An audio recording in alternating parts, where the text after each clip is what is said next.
तो methods of taxation, तो किसी भी देश में आपके ये 4 प्रकार की मेथड्स हो सकती हैं, एक भी हो सकती है, एक से ज्यादा भी हो सकती है, ठीक है।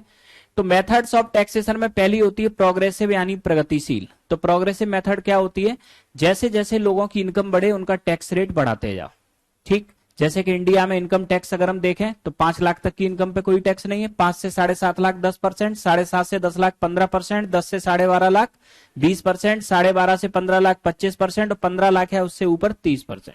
ये हुआ। दूसरा याद रखना रिग्रेसिव। रिग्रेसिव में क्या होता है कि इनकम बढ़े और टैक्स रेट कम हो, हालांकि ऐसा होता नहीं है, ठीक है। जैसे कि अब आपके 0 से 5 लाख मान लो 30% टैक्स दो, 5 से 7.5 लाख 25%, 7.5 से 10 लाख 20%, इसको रिवर्स कर दो तो ये हो जाएगा कौन सा, रिग्रेसिव।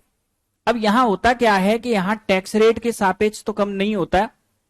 रिग्रेसिव को समझना इंडिया में होता कहां है। रिग्रेसिव में हम क्या देख रहे हैं, जिनकी इनकम ज्यादा है उन्हें कम टैक्स पे करना है, यही है ना इसका मतलब, और जिनकी इनकम कम है उन्हें ज्यादा टैक्स पे करना है, ठीक। अब यहां समझना रिग्रेसिव आपके हमें दिखता कहां है, रिग्रेसिव हमें दिखता है कहां, इनडायरेक्ट टैक्स में। कहां दिखता है हमें, इनडायरेक्ट टैक्स में। आपके जीएसटी कितना है ये 18%, सबका अलग अलग है। अब यहां देखना, मान लिया कि आपके कोई एक बिस्किट है पार्ले जी, ये कितने रुपए का है, कितने रुपए का है, 5 रुपए का, और इस पे आपके टैक्स है कितना, 1 रुपए। अब कोई भी व्यक्ति इसे खरीदे 1 रुपए का टैक्स पे करेगा। अब व्यक्ति जो है अब आपके 2 प्रकार के हो सकते हैं, हो सकता है आपके एक बहुत ही गरीब व्यक्ति हो जंगी, हो सकता है एक आपके बहुत ही अमीर व्यक्ति हो अंबानी। इसकी इनकम है आपके 50 रुपए पर डे, ठीक, और इसकी इनकम है 50 करोड़ रुपए पर डे, ठीक। ये 50 करोड़ कमाएगा तब भी कितना टैक्स देगा, और ये 50 रुपए कमाएगा तब भी कितना देगा। तो इसकी इनकम के सापेक्ष टैक्स बहुत ज्यादा है, लेकिन इसकी इनकम के सापेक्ष टैक्स बहुत कम है। तो ऐसी स्थिति में हमें दिखाई पड़ता है कौन सा, रिग्रेसिव, ठीक है। तो रिग्रेसिव प्रत्यक्ष रूप से रेट तो नहीं होती, लेकिन यहां क्या है कि इनडायरेक्ट टैक्स को हम फिक्स कर देते हैं। तो फिक्स कर देते हैं तो गरीब व्यक्ति अपनी इनकम के सापेक्ष ज्यादा दे रहा है और अमीर व्यक्ति अपनी इनकम के सापेक्ष कम दे रहा है, ठीक है। इसके बाद में एक होता है प्रोपोर्शनल। प्रोपोर्शनल में क्या है, इनकम कितनी भी हो टैक्स रेट फिक्स है। जैसे कि आपके कॉर्पोरेट टैक्स, कंपनी चाहे 1 लाख कमाए चाहे 100 करोड़ कमाए 30% देना है। मिनिमम अल्टरनेटिव टैक्स 18.5%, ठीक। इसके बाद आता है आपके डिग्रेसिव। डिग्रेसिव टैक्स कलेक्शन होता क्या है कि शुरुआत में तो जैसे जैसे इनकम आपके बढ़ती है वैसे वैसे आपके क्या है, टैक्स रेट बढ़ती है, लेकिन एक सर्टेन इनकम के बाद टैक्स रेट को फिक्स कर दिया जाता है, ठीक है। जैसे कि फॉर एग्जांपल भारत में इनकम टैक्स आपने क्या देखा कि 5 से 5 लाख तक कोई टैक्स नहीं है, फिर 5 से 7.5 लाख 10%, 7.5 से 10 लाख 15%, 10 से 12.5 लाख 20%, 12.5 से 15 लाख 25%। प्रोग्रेसिव चल रहा है, लेकिन जैसे ही 15 लाख पे आए कांस्टेंट कर दिया, प्रोपोर्शनल हो गया।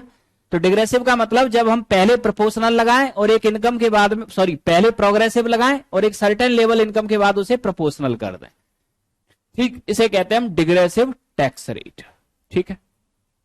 मार्केट एक ऐसा मार्केट जहां फाइनेंस का डिमांड हो और फाइनेंस का ही सप्लाई हो, ठीक। मार्केट का मतलब क्या है, जहां डिमांड और सप्लाई एग्जिस्ट करती हो, ठीक है।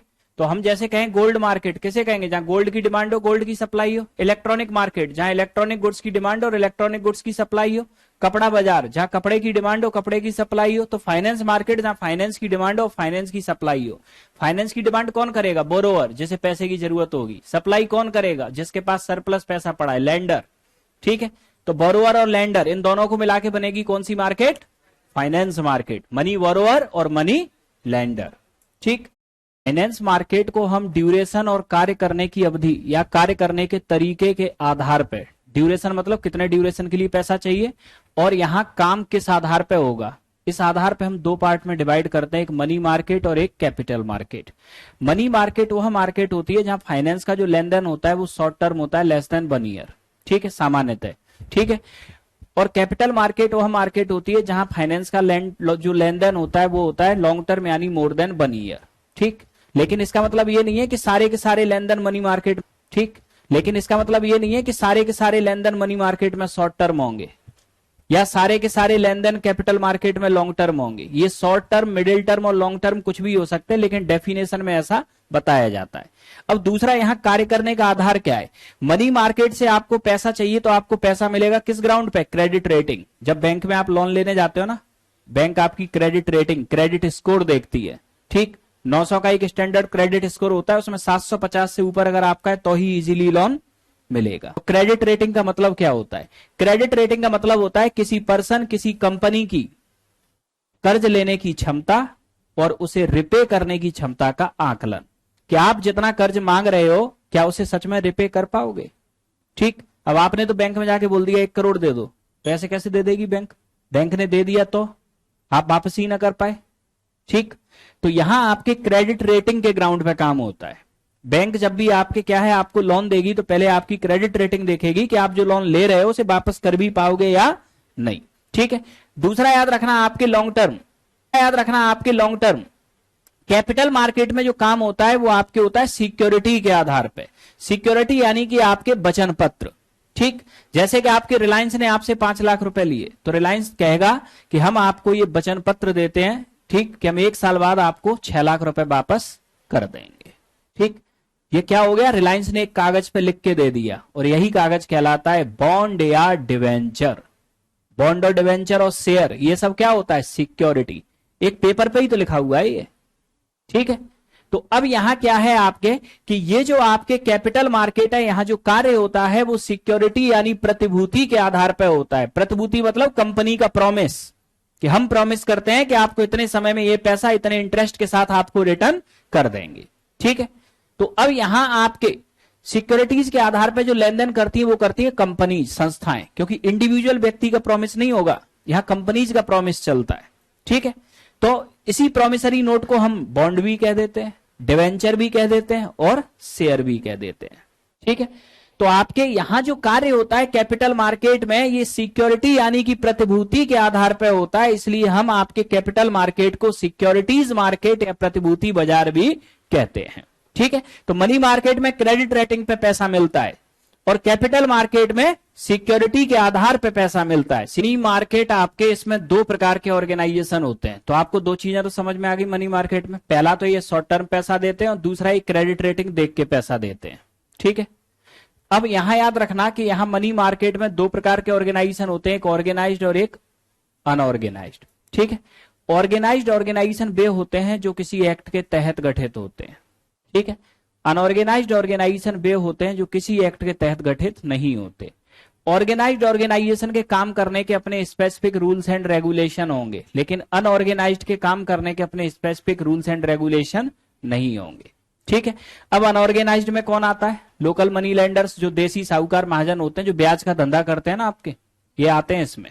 ठीक, जो ब्याज का बिजनेस करते हैं, जो आपके स्थानीय लोग, कोई रूल्स रेगुलेशन नहीं है, किसी को 2% पे देंगे, किसी को 5% पे, किसी को 10% पे, किसी को कहो देंगे ही नहीं, किसी को गोल्ड रख के देंगे, किसी को जमीन रख के देंगे, किसी को ऐसे ही दे देंगे, तो इनका कोई रूल रेगुलेशन नहीं है काम करने का। ठीक, जबकि ऑर्गेनाइज्ड का काम करने का रूल रेगुलेशन होता है, ये स्पेसिफिक प्रोसेस के तहत ही आपके देंगे।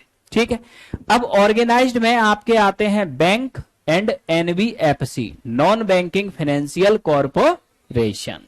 ठीक है, अब इसके बाद में नेक्स्ट अब हम आते हैं, तो अनऑर्गेनाइज्ड की तो हमें कोई स्टडी करनी नहीं है, हमें जो स्टडी करनी है ऑर्गेनाइज्ड की। ठीक है, तो नेक्स्ट आपके बैंकिंग सिस्टम इन इंडिया। तो आरबीआई के बारे में याद रखना कि आरबीआई का गठन हुआ है 1935 में। ठीक है, किस? आरबीआई एक्ट 1934 के तहत। 1934 में आपके आरबीआई एक्ट आया, उसके तहत 1935 में स्टेब्लिश हुआ है आरबीआई।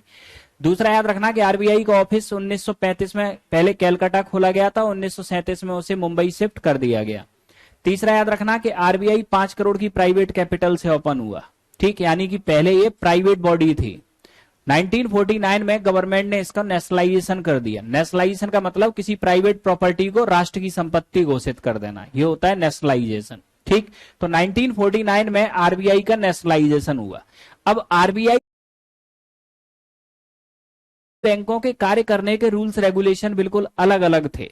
ठीक है, इन दोनों कमीशन ने यह कहा कि एक देश में इतने टाइप के बैंक काम कर रहे हैं और सबके रूल रेगुलेशन अलग हैं, तो इससे तो भारत में कभी भी मनी मार्केट प्रॉपर तरीके से डेवलप हो ही नहीं पाएगी। ठीक, तो अगर मनी मार्केट का डेवलपमेंट करना है तो हमें करना क्या होगा कि इन सारे बैंकों को रेगुलेट करने वाली एक अथॉरिटी बनानी होगी। ठीक, जो इन सारे बैंकों के कार्य करने के लिए यूनिवर्सल रूल्स एंड रेगुलेशन का निर्माण करे। तो इन दोनों कमेटीज की सिफारिश पे आपके गठन किया गया आरबीआई का। आई तो थी एक ऑटोनॉमस बॉडी के रूप में। ठीक है, 1949 में इसका क्या हो गया, नेशनलाइजेशन हो गया।